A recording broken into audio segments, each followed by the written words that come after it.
নমস্কাৰ everyone, মই ইমাজিৰ কাৰ্ডৰ য়োগা ইনষ্ট্ৰাক্টৰ। মোৰ চেনেল য়োগা উইথ হিমালয়কে সকলোকে পুনৰবাৰ স্বাগতম জনাইছোঁ। ভিডিঅ'টি চাই যদি ভাল পায় তেতিয়াহ'লে লাইক, কমেণ্ট আৰু শ্বেয়াৰ কৰিবলৈ নাপাহৰিব। আৰু ভৱিষ্যতলৈকে মোৰ ভিডিঅ'সমূহ পাই থাকিব খুজিলে বেল আইকনটো দবাই দিবলৈ একেবাৰে নাপাহৰিব। আজি মই চাইনাছৰ সমস্যাৰ সমাধান কিদৰে পাব পাৰোঁ তাৰ ওপৰত কেইটামান প্ৰাণায়াম আৰু যোগাসন লৈ আনিছোঁ। যিসকলৰ চাইনাছৰ সমস্যা আছে তেখেতসকলৰ ওপৰত লক্ষ্য ৰাখি এই ভিডিঅ'টো বনাবৰ কাৰণে চেষ্টা কৰিছোঁ। চাইনাছৰ সমস্যা আমাক বিভিন্ন ধৰণৰ অশান্তি প্ৰদান কৰে। চাইনাছৰ সমস্যাৰ ফলত আমি অপাৰেশ্যন কৰিব লগা পৰ্যায়লৈকেও গুচি যাব লগা হয়। আৰু অপাৰেশ্যন কৰাৰ ফলতো সম্পূৰ্ণৰূপে নিৰাময় হোৱা দেখিবলৈ পোৱা নাযায়, পুনৰবাৰ আকৌ বাঢ়ি আহে। আৰু যাৰ ফলত বাৰ বাৰ অপাৰেশ্যন কৰিব লগা হয়। আৰু যদি বাৰ বাৰ অপাৰেশ্যন কৰা হয় তেতিয়াহ'লে আমাৰ নাকত কেঞ্চাৰ হোৱাৰো সম্ভাৱনা দেখিবলৈ পোৱা যায়। বিভিন্ন ধৰণৰ অনুষ্ঠান প্ৰতিষ্ঠানৰ ইত্যাদি হৈ মানুহৰ লগত কথা বতৰা কোৱাৰ ক্ষেত্ৰতো চাইনাছৰ সমস্যা থাকিলে বহুত পৰিমাণে দিগদাৰি দিয়ে। আৰু প্ৰনাউন্সিয়েশ্যন ক্লিয়াৰ নাথাকে, উশাহ লোৱাত কষ্ট হয়। আৰু চাইনাছৰ প্ৰব্লেম থকা লোকসকলে যেতিয়া ৰাতিপুৱা অৱস্থাত তেখেতসকলে নাকেৰে উশাহ লোৱাত বহুত পৰিমাণে কষ্ট পায়, যাৰ ফলত মুখেৰে উশাহ ল'বলগীয়া হয়। আৰু মুখেৰে উশাহ ল'বলগীয়া হ'লে আমাৰ মুখত বিভিন্ন ধৰণৰ সমস্যা দেখা দিয়ে আৰু দাঁতৰো সমস্যা সৃষ্টি হোৱা দেখিবলৈ পোৱা যায়। গতিকে চাইনাছৰ সমস্যাটো দেখাত সৰু যেন লাগিলেও ই অত্যন্তকৈ ভয়াৱহ আমাৰ দেহৰ কাৰণে। সেইকাৰণে যিসকলৰ আছে তেখেতসকলে যিমান সোনকালে পাৰে সিমান সোনকালে নিৰাময় কৰাৰ কাৰণে চেষ্টা কৰা উচিত। নহ'লে আমাৰ দেহৰ কাৰণে বহুত বেছি ভয়াৱহ হৈ উঠিব। ইয়াৰ ওপৰত লক্ষ্য ৰাখি মই 3টা প্ৰাণায়াম আৰু যোগাসন আনিছোঁ। প্ৰথমটো হ'ল ভস্ত্ৰিকা প্ৰাণায়াম, দ্বিতীয়টো হ'ল কপালভাতি প্ৰাণায়াম, তৃতীয়টো হ'ল অনুলোম বিলোম বা নাড়ীশুদ্ধি প্ৰাণায়াম। আৰু যিসকলৰ চাইনাছৰ সমস্যা আছে তেখেতসকলে প্ৰথম অৱস্থাত এটা নাকেৰে উশাহ নিশাহটো চলাচল কৰিব পাৰিব। লাহে লাহে যেতিয়া অভ্যাস কৰি থাকিব তেতিয়া 2টা নাকেৰে উশাহ নিশাহৰ চলাচল সহজ হৈ উঠিব। আহকচোন চাওক কিদৰে কৰোঁ। এইটো প্ৰাণায়ামৰ বাবে জ্ঞানমুদ্ৰা লৈ পদ্মাসনত বহি দীঘলকৈ উশাহ লৈ দীঘলকৈ এৰিব। এনেদৰে কণ্টিনিউ ৰাখিব 2 মিনিট 5 মিনিটলৈকে।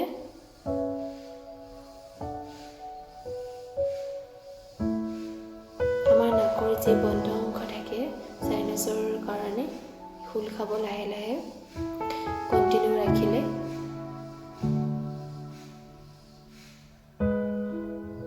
এনেদৰে কৰি সম্পূৰ্ণ হ'লে লাহে লাহে এৰি দিব। এইবাৰ কপালভাতি প্ৰাণায়াম। এইটোৰ কাৰণে যিকোনো ধ্যানাসনত বহি ল'ব। পেটৰ অংশ সংকুচিত হোৱাকৈ উশাহটো জোৰকৈ বাহিৰলৈ উলিয়াব। লক্ষ্য ৰাখিব বুকুৰ কাণ যাতে লৰচৰ নহয়। এনেদৰে কণ্টিনিউ ৰাখিব। প্ৰথম অৱস্থাত 10 বাৰ বা 15 বাৰলৈ কৰিলেই হ'ব। যেতিয়া অভ্যাস পূৰ্ণ হ'ব তেতিয়া 40 বাৰলৈকে কৰিব পাৰে যিসকলৰ চাইনাছৰ প্ৰব্লেম আছে। নেক্সটটো হ'ল অনুলোম বিলোম নাড়ীশুদ্ধি প্ৰাণায়াম। সোঁ হাতত প্ৰণাম মুদ্ৰা, বাওঁ হাতত জ্ঞান মুদ্ৰা লৈ সোঁ নাকেৰে উশাহ লৈ বাওঁ নাকেৰে এৰিব। প্ৰথম অৱস্থাৰ চক্ৰ সম্পূৰ্ণ হ'লে দ্বিতীয় চক্ৰ আৰম্ভ কৰিব। নেক্সটটো নাকেৰে এনেদৰে কণ্টিনিউ ৰাখিব 5 মিনিট 2 মিনিটলৈকে।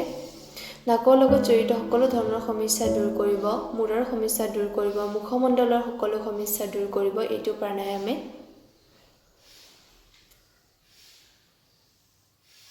চক্ৰ সম্পূৰ্ণ হ'লে ৰিলেক্স হৈ লাহে লাহে উশাহ এৰিব। পাদহস্তাসন। লাহে লাহে উশাহ লৈ ওপৰলৈ হাত উঠাই তললৈকে নমাই নিব উশাহ এৰি এৰি। উশাহ নিশাহ স্বাভাৱিক ৰাখিব। যিসকলৰ পিঠি অঞ্চল বহুত কঠিন তেখেতসকলে বহু পৰিমাণে সুফল পাব। আৰু আমাৰ যি মাইগ্ৰেইনৰ সমস্যা হয় সেই সমস্যাও দূৰ হ'ব চাইনাছৰ কাৰণে। চুৱেলিং হ'ব, চুৱেলিঙৰ সমস্যা দূৰ হ'ব। ৰাজহাড়ৰ নমনীয়তা আহিব।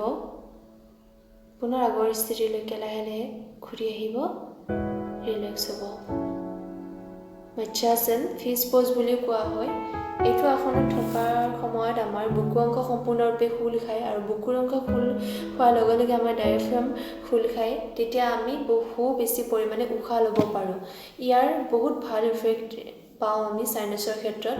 চুৱেলিং যি থাকে সেয়া কমি যায় আৰু গভীৰ উশাহৰ দ্বাৰা চাইনাছৰ বাবে হোৱা মাইগ্ৰেনৰ সমস্যা আমাৰ বহু পৰিমাণে দূৰ হয়।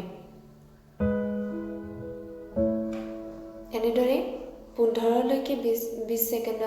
পৰা 20 ছেকেণ্ডলৈকে ৰাখিব পাৰে বা 30 ছেকেণ্ডলৈকেও ৰাখিব পাৰে, যিসকলে ৰাখিব পাৰিব। প্ৰথম অৱস্থাত লাহে লাহে কৰিলেও পিছলৈকে টাইমটো বঢ়াই দিব। ৰিলেক্স হ'ব মৎস্যাসন, এইটো পূৰ্ণ মৎস্যাসন আৰু মৎস্যাসন সম্পূৰ্ণ হ'ল। এবাৰ শশাংকাসনলৈ আহিছোঁ। শশাংকাসনৰ দ্বাৰা আমাৰ পেটৰ যিকোনো ধৰণৰ সমস্যা দূৰ হয় আৰু আমাৰ দেহৰ বিভিন্ন ধৰণৰ সমস্যাসমূহ পেটৰ পৰাই আৰম্ভ হয়। আমাৰ মুখমণ্ডলত যি চুৱেলিং হয় চাইনাছৰ কাৰণে সেইবিলাক নোহোৱা কৰে। চকুৰ তলত যিবিলাকৰ চুৱেলিং থাকে সেইবিলাক নোহোৱা কৰে। নাকৰ মাংসপেশী সমস্যা দূৰ কৰে এইটো আসনৰ জৰিয়তে।